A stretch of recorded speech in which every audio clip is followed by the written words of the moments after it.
அனைவருக்கும் அன்னை சரஸ்வதியின் பாதம் தொட்டு வாழ்கிறேன் என் தமிழில் 1000 வணக்கங்கள்.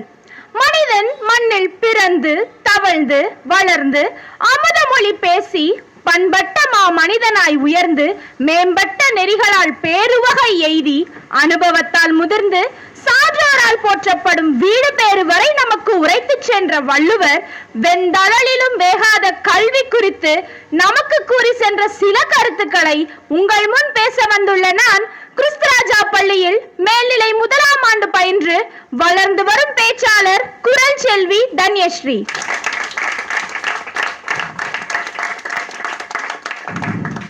வள்ளுவம் சொல்லும் கல்வியின் சிறப்பு என்னும் தலைப்பை பற்றி பல்வேறு கோணங்களில் அமைந்திருக்கும் நல்ல செய்திகளை என்னா செப்புவதற்கு முன் இத்தலைப்பின் பொருளை சற்றே அசை போட விரும்புகிறேன்.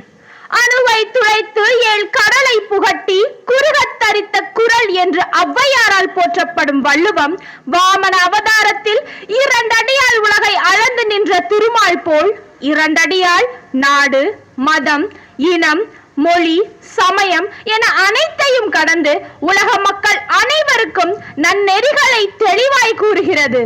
இதனாலேயே பண்பாட்டில் சிறந்த தமிழ் மண்ணில் பிறந்திருந்தாலும் உலக இலக்கியமாக உலக பொதுமறை என திகழ்ந்து நம் நாட்டிற்கு பெருமை சேர்த்துள்ளது.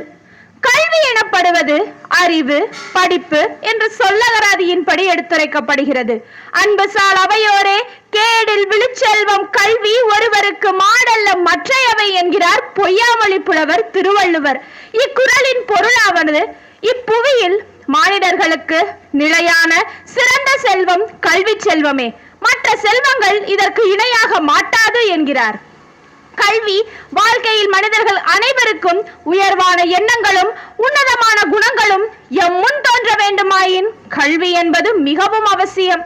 வாழ்க்கை என்ற வீட்டில் கல்வி என்ற விளக்கு ஏற்றப்பட்டால்தான் வாழ்க்கை குன்றின் மேலிட்ட விளக்கு போல் பிரகாசமாய் இருக்கும். இந்த உயர்வான எண்ணங்களும் உன்னதமான குணங்களும் தான் விலங்குகளிடமிருந்து மனித குலத்தை வேறுபடுத்தி காட்டுகிறது என்கிறார் வள்ளுவர். இதனையே விலங்கோடு மக்கள் அணையர் இளங்கு நூல் கற்றாரோடு ஏனையவர் என்கிறார். கல்வி அறிவு இல்லாதவர்கள் கலர் நிலம் போன்றவர்கள். அவர்கள் புதல்வர்களை பெறுவார்களே தவிர அவர்களால் எந்த பயனும் இல்லை என்கிறார் 19ஆம் நூற்றாண்டின் கவிஞன் பாரதிதாசன்.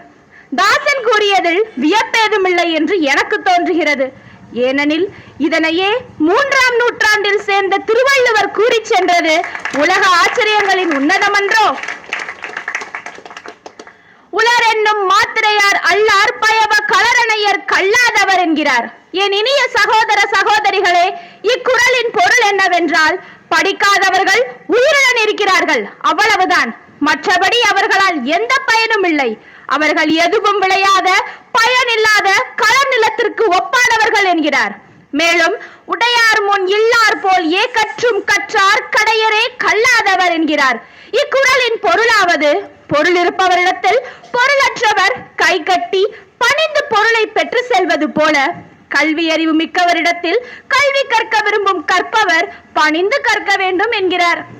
கல்வி ஒருவரின் நிலையான அழிவில்லாத செல்வம் என்பதை ஒருமை கண் தான் கற்ற கல்வி ஒருவருக்கு எழுமையும் ஏமா புடைத்து என்கிறார். நூலளவே ஆகுமாம் நுண்ணறிவு, நீரளவே ஆகுமாம் நீராம்பல். நீர்மட்டத்தை பொறுத்து நீராம்பல் மலரின் உயரம் இருப்பது போல ஒருவன் எவ்வளவு நூல்களை படிக்கின்றானோ அந்த அளவிற்கு அவனுடைய நுண்ணறிவு வளர்ச்சியடையும் என்று கல்வியின் இன்றியமையாமைக்கு அரண் சேர்க்கிறது ஔவையின் பழமொழி. இதனையே வள்ளுவர் தொட்டனை தூறும் மணற்கேணி மாந்தர்க்கு கற்றனை தூறும் அறிவு என்கிறார்.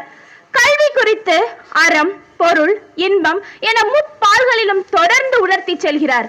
80 குறட்பாக்களில் கல்வியின் சிறப்பை பற்றி கூறிய வள்ளுவ பெருந்தகை கல்லாதவரை சாடும் போது கல்வியின் சிறப்பை உணர்த்தி செல்கிறார்.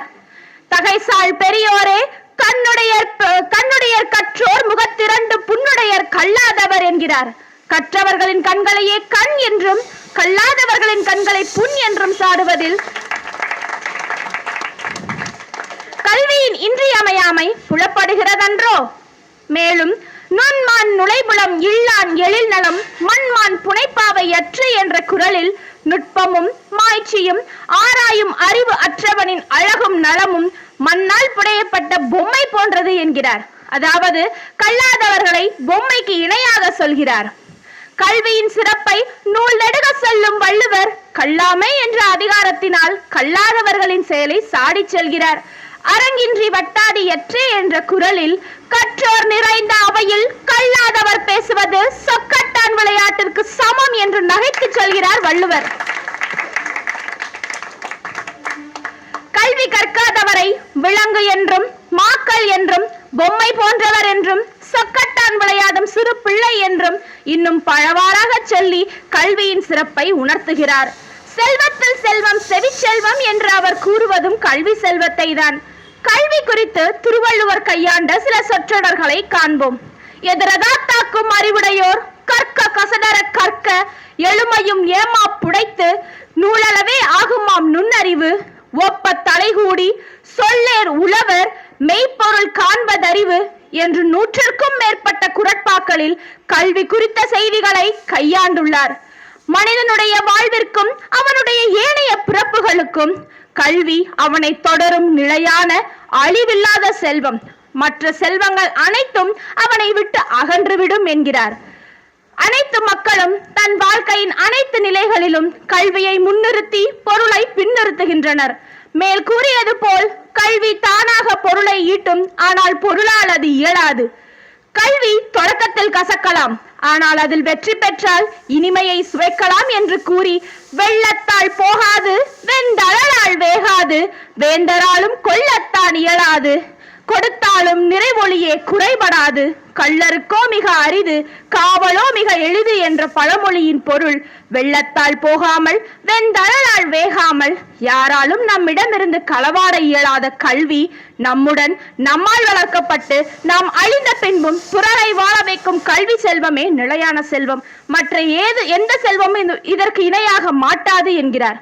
நம்முடன் நம்மால் வளர்க்கப்பட்டு நாம் அழிந்த பின்பும் வாழும் தன்மை கொண்ட கல்வி செல்வத்தை கையில் பற்றி கொண்டு வாழ்வில் உயர்ந்து மகிழ்வோம். வாழ்க வள்ளுவம், வளர்க கல்வி செல்வம். நன்றி, வணக்கம்.